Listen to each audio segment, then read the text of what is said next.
Hi there, welcome to this new Word to Life answered video. Looking at a fantastic question today, but also a very difficult pastoral question. So if you're the one that posted this question, I hope this answers your question and you can move on with this and take with it what you will. The question was, I'm a Christian in a relationship with a non-believer. What do I do? I've taken this as a pre-marriage relationship. There was no more information other than that, but I've taken this as a pre-marriage relationship.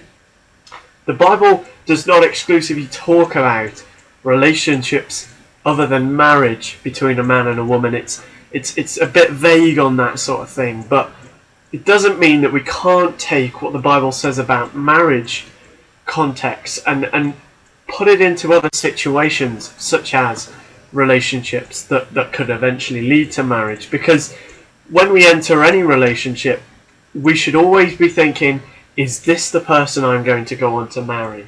Is this the person I'm going to go on and have kids with, spend the rest of my life with? These are questions that Christians should be asking each other when seeking out a boyfriend or girlfriend or partner. This is what you should be doing. You should be thinking, is this the person I want to go on to marry?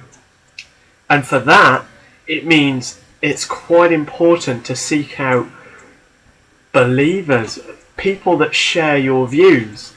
1 Corinthians is the place to go when looking at the context of marriage between a believer and an unbeliever.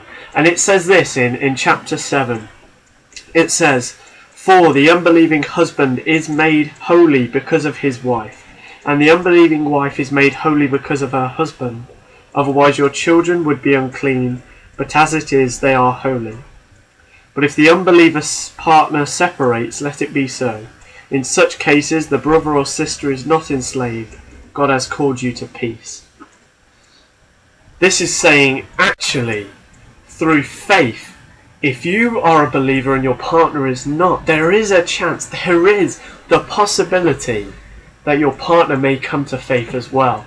Especially if you witness to them, if you encourage them to turn to faith, then there is the chance that they too could come to faith, which is obviously, I'm sure, the person that has asked this question, that is your prayer, that is the thing you cry out to God most of all. Now, I understand that this is a pastoral issue, so let's touch on a few things.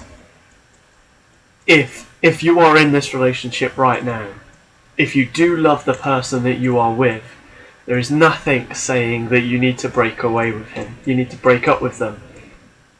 All I will say is that if this person is restricting your faith, putting boundaries on what you can do, you can't go to church, you can't do this, you can't do that, you can't go to a Bible study group, I would say maybe it's time for you to question that relationship. If this person truly loves you, they will be willing to let you express yourself, express your faith, to live out your faith. Remember that if you live out your faith, if they let you live out your faith, there is the chance that they too could come to faith. So really do encourage them to let you do that, to take them to church, to show them the Christian faith. There is the chance that they could become a Christian in the end. But in that case, do be careful not to be led astray. Don't let them lead you into things that you know is against your conscience, against your Christian conscience. Don't let them lead you astray. Turn your back away from them. Turn away from them. There are good Christians out there, good single Christians out there who I'm sure are looking for other good Christian singles. So just make sure that you're not being led astray. But as far as the Bible says, unless you're going into leadership, it doesn't really matter if you have an unbelieving partner, because there is that hope. The hope that the Bible promises that they too can come to faith. But that doesn't necessarily suggest it's going to be easy. I hope that helped. If you have a question to do with this topic or any other topic whatsoever, comment below or follow the link to the Facebook page where you could leave a comment there, or message the Facebook page if you would like to ask the question anonymously. So I hope that helped, guys, and cheers. God bless.